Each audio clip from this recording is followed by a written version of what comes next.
जुलाई में मकबूजा जम्मू और कश्मीर में मुसल्लह तहरीक आज़ादी अपने अरूज पर थी। ये वो वक्त था जब पूरे बर्र सगीर यहाँ तक के कोह हिंदुकश के मगरब से भी मुसलमान नौजवान अपने कश्मीरी भाइयों की नुसरत के लिए कश्मीर पहुँच रहे थे। मुसल्लह जद्दोजहद आज़ादी का ज़ोर क्यों और कैसे टूटा, इससे कता नज़र एक साल कबल उठने वाली लहर अब तेज़ से तेज़ तर हो रही है। इससे पहले तो भारत पाकिस्तान पर दरअंदाजी के इल्ज़ामात लगाता रहा है, लेकिन अब खुद भारत के अंदर मुसलमान और दीगर मज़ाहब के ज़ीहोश नौजवान तहरीक आज़ादी कश्मीर में शमूलियत अख्तियार कर रहे हैं। भारतीय मकबूजा कश्मीर के साबिक वज़ीर आला उमर अब्दुल्ला ने ट्विटर पर एक नौजवान कमरुज़्ज़मान की तस्वीर शेयर करके दावा किया कि यह नौजवान कश्मीरी मुसल्लह तहरीक आज़ादी का रुकन है और इसका ताल्लुक भारतीय रियासत आसाम से है। उमर अब्दुल्ला के इस दावे के बाद भारतीय ऐवानाना इक़्तिदार में खलबली मच चुकी है कि अब भारतीय मुसलमान नौजवान भी कश्मीरी मुसलमानों की हमायत में हथियार उठा रहे हैं।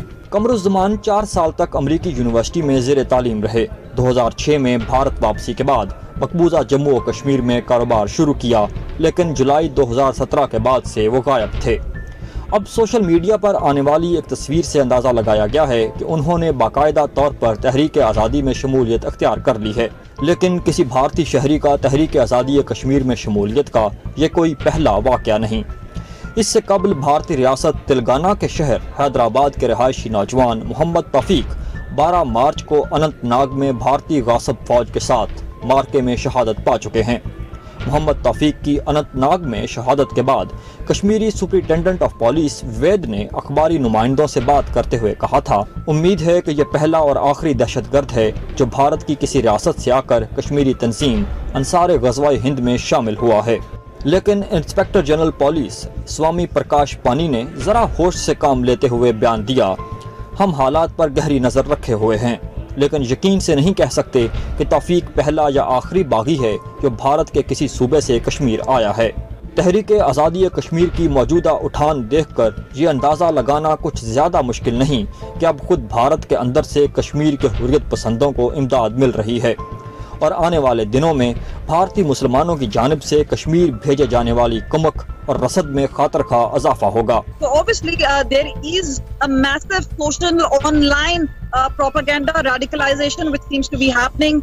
That is how the militant groups are now reaching out. Now Hizbul Mujahideen, for all we know, is the largest indigenous militant group within the Kashmir Valley, and they have managed to now reach out to people who are wanting to come and fight security forces in Jammu and Kashmir is a huge cause of concern. But at this point of time, these are a trickle number of people who are actually now coming to Jammu and Kashmir from different states. Okay. But that could just be the tip of the iceberg. If more numbers emerge, this could be a huge security concern. Avantika?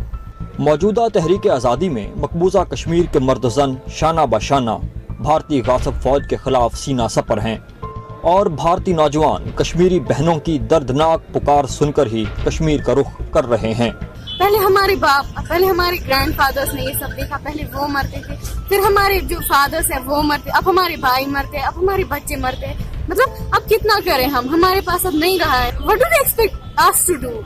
मुझे बताइए, हमें कौन पे करेगा? हमें कोई पे नहीं करता। हम लोगों को मजबूर किया गया क्योंकि एक के पीछे जब 100 मरे, हम क्यों पीछे हटे? सबके लिए एक ही गोली होती है।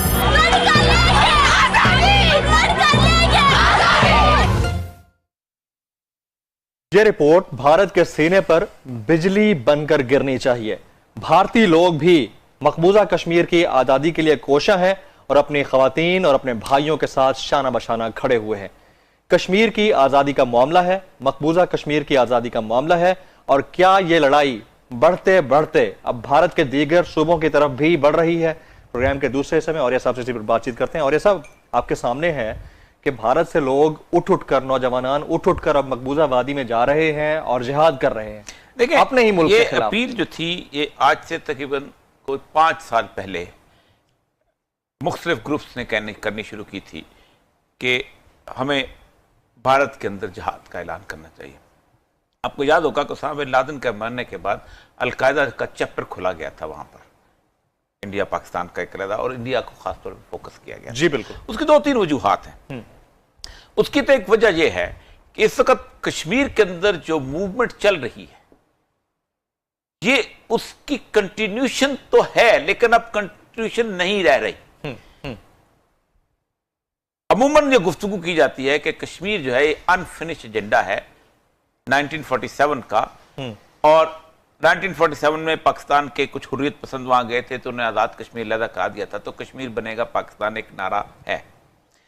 इसके बारे में शुरू ही से कुछ जो इंडिया के हामी थे वो नेहरू खानदान से तवक्कुआत वाबस्ता किए होते थे, शेख अब्दुल्ला फिर उनके बेटे फारूक अब्दुल्ला जी जी, और जो पाकिस्तान के हामी थे पाकिस्तान से ये वाबस्ता किए हुए थे। पाकिस्तान के बारे में कहा जाता था कि पाकिस्तान चूंकि हमारे लिए लड़ता है, पाकिस्तान ने 2 जंगें लड़ी हैं, पाकिस्तान ने आधा मुल्क कमाया है, इसी कश्मीर इशू। अगर कश्मीर इशू ना होता तो कौन था जो ढाका को उससे इंटरफेयर करता, जब हमारी उसके साथ दोस्ती अगर होती भारत के साथ तो आज मस्जिद पाकिस्तान हमारे साथ होता। हाँ जी, तो वो उनको एक कदर की निगाह से देखा जाता था, आज भी देखा जाता है। दूसरा जो नजरिया था जो अस्तिन आसिया अंद्राबी कह रही थी कि चूंकि पाकिस्तान जो है ये एक इस्लाम के नाम पर बनी हुई रियासत है और इसके साथ अगर हम मिलेंगे तो हमारा रास्ता आधा आसान हो जाएगा कि हम एक इस्लामिक रियासत में जाएंगे और हम एक इस्लामिक कानून को नाफिज कर सकेंगे। लेकिन एक तवील अरसे से एक बड़ी खास किस्म की उनके अंदर बहस चल रही थी कि पाकिस्तान में खुद कौन सा इस्लाम नाफिज है कि हम पाकिस्तान के लिए जान दें। पाकिस्तान वाले तो खुद सेकुलर खेल रहे हैं। क्वेश्चन तो बड़ा वैलिड है। और ऐसा ये तमाम नौजवान जाकिर मूसा से लेकर दूसरे जितने भी थे यही सवाल करते थे कि फिर हम जहाद फी सबीलिल्लाह क्या होता है। जहाद फी सबीलिल्लाह तो अल्लाह के लिए। उस जमाने के अंदर इन लोगों ने एक बड़ी काज से कुछ साल पहले एक पैम्फलेट निकाला था कि अगर भारत के दूसरे इलाकों में भी जो मजलूम मुसलमान हैं जिनकी अब एक तादाद बहुत बढ़ती जा रही है, वो अगर हिंदू रूल के खिलाफ मूवमेंट शुरू करें तो भारत को अपनी फौज जो साथ लाके वो यहां नहीं रखनी पड़ेगी, तो वो उसको ले जाना पड़ेगा, वो ले जाएगा वहां पर। लेकिन ये बात उनकी ज्यादा नहीं कबूल की, कारगर साबित नहीं साबित हुई। ठीक, लेकिन कुछ इलाके ऐसे हैं कि जहां शुरू ही से मिलिटेंसी रही है। आसाम का इलाका वो इलाका है कि जहां मुसलमान अक्सरियत में थे और मौलाना अब्दुल हमीद बाशानी होते थे हमारे पाकिस्तान के अंदर, जो कि मुजीबुर रहमान के साथी थे, तो वो उन्होंने बाकायदा जाके वहां मूवमेंट चलाई थी कि आसाम को पाकिस्तान में शामिल करो, लेकिन अंग्रेज ने नहीं शामिल किया था। और आसाम में जो मुसलमानों की अक्सरियत है वो है जो रोहिंग्या को भी मदद करती है और जो बांग्लादेश में भी उसकी आती है, बाकी चीजें, और बहुत ठीक ठाक किस्म। इसीलिए जो बांग्लादेश से लोग हिजरत करके जाते हैं आजकल वो आसाम में पहले पना लेते हैं। 1985 में राजीव गांधी ने बाकायदा मुस्लिम हिंदू फसादात हुए थे, बाकायदा जाके सुलह करवाई थी वहां पर, बहुत देर बैठा रहा था वहां। इस तरह अहमदाबाद के अंदर जो मुसलमान बहुत बुरी तरह से पिसे जा रहे हैं, जिनमें हमने एक सोहापुर का जिक्र किया था कि 7 लाख लोग जो हैं एक बदतरीन जिंदगी गुजारने के मजबूर हैं, उनके अंदर मिलिटेंसी आ रही है। हैदराबाद में अवैसी की जो आवाज है वो बहुत बड़ी गूंज बनी हुई है, असदुद्दीन अवैसी जी। फिर केरला में जो लव जिहाद का जो तस्वर आया है वहां पर कि हिंदू औरतों को कायल करो, उनसे शादी करो और मुसलमान बड़े सुपरस्टार्स पे लगाया गया इल्जाम, आमिर खान पे। अब केरला वो है जिसमें सबसे ज्यादा मुसलमान है, 24% मुसलमान है। आप देखें ना, पर लाहौर की आबादी 1 करोड़ है, अगर लाहौर में 24 लाख हिंदू हो तो कैसा हो? सही बात, आपको खुद लग पता जाए ना। जी बिल्कुल बिल्कुल। तो केरला में 24 लाख हिंदू हैं, मुसलमान है, यानी माइनॉरिटी अच्छी बड़ी अच्छी तादाद में। इसी तरह जब दूसरी चीज थी कि यूपी जो था वहां पर स्टेबलाइजिंग डिस्ट्रिक्ट है, यूपी लीडरशिप है वहां की। ये जो बिहार है, बिहार के साथ जो लखनऊ है और ये जो दिल्ली है और ये आगरा है और ये बाकी सारे जिस तरह इलाका, बिहार और उसके दरमियान ये इसके अंदर हमेशा एक बैलेंस गवर्नमेंट रहती थी। पहले कांग्रेस की थी, फिर उसके बाद समाजवादी पार्टी आ गई थी जो कि दलित को उनको मिला मिलू के दी थी। पहली दफा ऐसा हुआ है कि वहां एक बीजेपी का बंदा आया। और ये सब एक मकबूजा कश्मीर नहीं संभाला जा रहा, इनसे इनकी अपनी आजादी की तहरीकें चल पड़ी और सूबे टूटना शुरू हो गए, तो कैसे संभालेगा इंडिया? ये वही सूरत हाल बनी है। हाँ जी, आपने वो जो कहते हैं कि जो गिरा हाथों से लगाते हैं वो दांतों से खोलनी पड़ती है। अब उन्होंने मुसलमानों को एक दीवार पे लाके खड़ा तो कर दिया जी। अब मेरे और आपके लिए कश्मीर जाना भी मुश्किल है, अफगानिस्तान से बंदे को भी कश्मीर में जाना मुश्किल है, सही, ठीक है, किसी और जगह से भी। लेकिन एक जो शताब्दी ट्रेन चलती है रात को आगरा से, जी जी जी, पटना से, जी, आसाम से, कलकत्ता से, वो बड़े आराम से एक आदमी जो है इस तरह का जो कि पीएचडी किया हुआ है, बसें चलती हैं, बैठेगा, पठानकोट आएगा, पठानकोट से ऊपर चला जाएगा। अच्छा, जहां तक सिखों का ताल्लुक, खालिस्तान मूवमेंट, अब खालिस्तान का जहां तक ताल्लुक है, खालिस्तान तो पड़ोस है, यानी इंडिया को एक ही रास्ता जाता है कश्मीर जाने के लिए, वो जाता है पठानकोट से। और पठानकोट किसमें है? जिला गुरदासपुर में, कादियान के साथ उस तरफ। ठीक है, तो अगर पंजाब इंडिया के पास नहीं है तो इंडिया हेलीकॉप्टर से तो नहीं पहुंच सकता, जहाज से तो नहीं पहुंच सकता। तो एक वहां पोटेंशियल मूवमेंट बहुत जबरदस्त वहां पर भी खड़ी हुई है। असल तीसरी चीज ये है कि एक तो ये सूरत, दूसरा दलित जो खड़े हुए। कहने का मकसद बुनियादी तौर पर यह है कि जो लोग ये प्रिडिक्ट करते हैं कि अगर इस मसले का हल न निकाला गया कश्मीर का, जिसको इंडिया ने अपने तौर पे एक मसला बनाया हुआ है, तो India will be another Syria.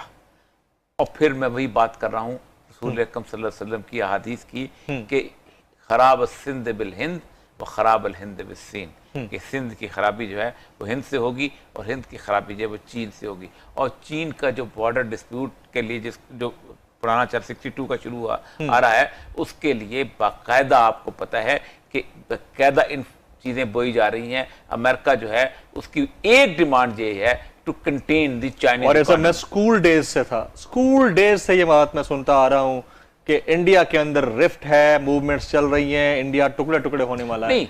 आज इस बात को 15 साल हो गए हैं, लेकिन वो बात समझ से बालातर दिखाई देती है। पहली बात तो ये है, मैं जिस जमाने में हम 47 में जब 48 खत्म हुआ है, तो 48 से लेके 65 तक जी इंडिया की फिल्में यहाँ आती थी और यहाँ की फिल्में इंडिया जाती थी। ठीक ठीक जी, बिल्कुल। तल्लकात जबरदस्त थे। ठीक है, इसी जगह पे यहाँ पे आन अंदाज पता नहीं क्या क्या कोई लगती होती थी पाकिस्तान की, और बड़े तल्लकात आपस में ठीक ठाक थे, कुछ तरह के मतलब ल्यूकवार्म थे लेकिन ठीक थे। 65 की जो वॉर है उसने असल में नक्शा बदल दिया था। और 65 की वॉर के बाद आगे उसके बाद अगले बार 6 साल के अंदर अंदर बांग्लादेश का इवेंट हो गया, और बांग्लादेश के बाद फिर शिमला एग्रीमेंट हुआ। तो इंडिया की एज सच उस तरह का मामला नहीं हुआ कभी भी कि हम कहें मूवमेंट्स वहां चल रही हैं सब कुछ। कश्मीर, अब देखें ना कश्मीर कितना बड़ा इशू है, 7 लाख आर्मी ने उसको संभाला हुआ, इंडिया की इकोनॉमी भी ह्यूज है। फिर दूसरी बात यह कि इंडिया ने अपनी 2 चीजों पर खर्च किया। एक, उन्होंने अपनी मिलिट्री माइट बनाई है, और दूसरा उन्होंने ये किया है कि अपनी इकोनॉमी को इस तरह बिल्ड किया है कि उसका ट्रिकल डाउन इफेक्ट आम आदमी तक ना आए। मतलब इंडियन इकोनॉमी बहुत बड़ी हो गई है, ह्यूज इन साइज हो चुकी हुई है, और वो उससे they can afford war, they can afford thing. आम आदमी खर्च करते तो पैसा उनके पास ना होता, आज उनके पास पैसा बहुत है। उनके यहाँ टाटा भी है, उनके यहाँ बिरला भी है, उनका अंबानी भी है, उनके यहाँ मित्तल भी है, उनके सारे कोई 2 बड़े जो है अमंग फर्स्ट 10 जो India second biggest steel producing country, वही ना, ट्रेन बेस्ट जी अकॉर्डिंग टू द स्टैटिस्टिक्स। वो ठीक है, लेकिन उसका फायदा आम आदमी को नहीं पाया। आम आदमी में उन्होंने मुसलमान को बदतरीन हालत में रखा है। अब वो मुसलमान के जो गाय का गोश्त खाने के ऊपर कत्ल हो जाए, वो तो कश्मीर में जाके लड़ेगा ना। बिल्कुल सही। वो मुसलमान जिसके घर को आग लगा दी जाए, उसके अंदर 6 बहनें उसकी हों, वो जो MP अंसारी का जो घर को आग लगाया था, 70 लोग जिसमें जले थे अहमदाबाद के अंदर, क्योंकि उसके घर में लोगों ने पनाह लिया था कि ये हमारा MP है, इसको कौन इसको कहेगा। तो क्राउड ने आग लगा दिया। मोदी इस वक्त चीफ मिनिस्टर होता था गुजरात का, तो वो जो उसके बच्चे कुछ लोग हैं वो तो लड़ेंगे कितनी देर तक। और सबसे बड़ी बात यह है कि एक और चीज कंट्रीब्यूटिंग फैक्टर ये है कि मास्टर्स डिग्री होल्डर जो है वो साइकिल रिक्शा चला रहे हैं वहां पर, एम्प्लॉयमेंट उसमें है कोई नहीं। ये है ऐसी चीज। ऐसे मामले के अंदर पाकिस्तान की जो खारजा पॉलिसी है। छोटा सवाल पूछ लो, छोटा सा सवाल। जिस तरह वहां पर मूवमेंट्स चल रही हैं, और आपने अभी तस्करा किया कि जिसको गाय का गोश्त खाने के ऊपर तंग किया जाएगा तो वो कश्मीर में जाकर जिहाद नहीं करेगा तो और क्या करेगा। जिनके रिश्तेदार बलूचिस्तान में मिसिंग हो जाएंगे तो क्या वो फरारी कैंप ज्वाइन नहीं करेंगे तो और क्या करेंगे। देखिए, पहली बात तो ये है कि बलूचिस्तान के मैं मिसिंग पर्सन के हमेशा अगेंस्ट हूँ, शुरू से लेकर अब तक अगेंस्ट हूँ। बलूचिस्तान का मसला जो है उस तरह का कॉम्प्लेक्स नहीं रहा जिस तरह का उनका मसला है। अच्छा, उसकी 2-3 वजूहात हैं। बलूचिस्तान में जो मिसिंग पर्सन होते हैं ये उस जमाने में भी थे और बाद में वो अफगानिस्तान से वापस आ गए थे। ठीक, कुछ मिसिंग हैं, जेन्युइनली मिसिंग भी हैं, जेन्युइनली मिसिंग भी हैं, और जेन्युइनली मिसिंग जो है फौज को रिहा कर देने चाहिए। खाओ बलूचिस्तान क्यों। पहली बात तो ये, आपने बलूचिस्तान का नाम लिया जी, आप मुझे ये बताएं सबसे ज्यादा मिसिंग पर्सन कहाँ के हैं। मेरी नजर में तो पंजाब के हैं जी, यहां से तो कोई नहीं उठा। सबसे ज्यादा मिसिंग पर्सन पंजाब से। उसके बाद मिसिंग पर्सन जो है KPK के। नाम ले दूं सर मैं जमात का जिसके ज्यादा मिसिंग पर्सन? नहीं, उनके थोड़े हैं जिनको आप नाम चाहते हैं। हाँ, थोड़े हैं। अच्छा, थोड़े हैं। ठीक, ज्यादातर लोग और अच्छा, बहुत ज्यादातर लोग और हैं, बहुत लोग हैं। अच्छा। पंजाब के बहुत लोग हैं, बहुत, मैं नाम नहीं लेना चाहता, बहुत लोग हैं वो जो एक्चुअल उसके अंदर फाइटिंग थे। जी। ये लोग तो अभी, इनके लोग तो गिनती के 10 होंगे ना जी, वो तो आटे में नमक के बराबर। जी जी, हंड्रेड्स में से ना, बल्कि थाउजेंड्स में से, वो तो थाउजेंड्स में बहुत है, केपीके के बहुत है। मैं पिछले दिनों एक खातून थी, वो मुझे वहाँ से कराची से थी, तो वो आई थी, उनको उठा के ले गए थे, 4 महीने 8 दिन रहे, और बेचारी उनकी ऑर्डील बड़ी अजीबोगरीब किस्म थी। वो कहती है एक शहीद थे, तो उसकी बेवा को मैंने कोई सपोर्ट किया, हैं बिल्कुल हैं वैसे तो लेकिन ये कंफर्म तो नहीं है ना कि इनको ये नहीं पता चलता। उठाया। देखो ना, एजेंसीज का यही मसला होता है कि पता नहीं चलता है कहाँ। मिसिंग पर्सन के मैं अगेंस्ट हूँ, मैं ये बात सही कहता, मिसिंग कश्मीर में भी हो रहा है। अच्छा, हो क्यों रहा है कि वो इन रिटर्न ये करते हैं। बलूचिस्तान अकेले, जब हम सिंगल आउट करते हैं बलूचिस्तान को, तो हम ज्यादती करते हैं। सही। जितने बंदे जो हैं वो पंजाब से मिसिंग पर्सन हुए हैं, जितने बंदे केपीके से हुए हैं, जितने बंदे इंटीरियर सिंध से हुए हैं, कई से इवन मुहाजिर्स फ्रॉम कराची। यस। तो ये मिसिंग पर्सन का रवाज हमें सिखाया किसने? अमेरिका ने।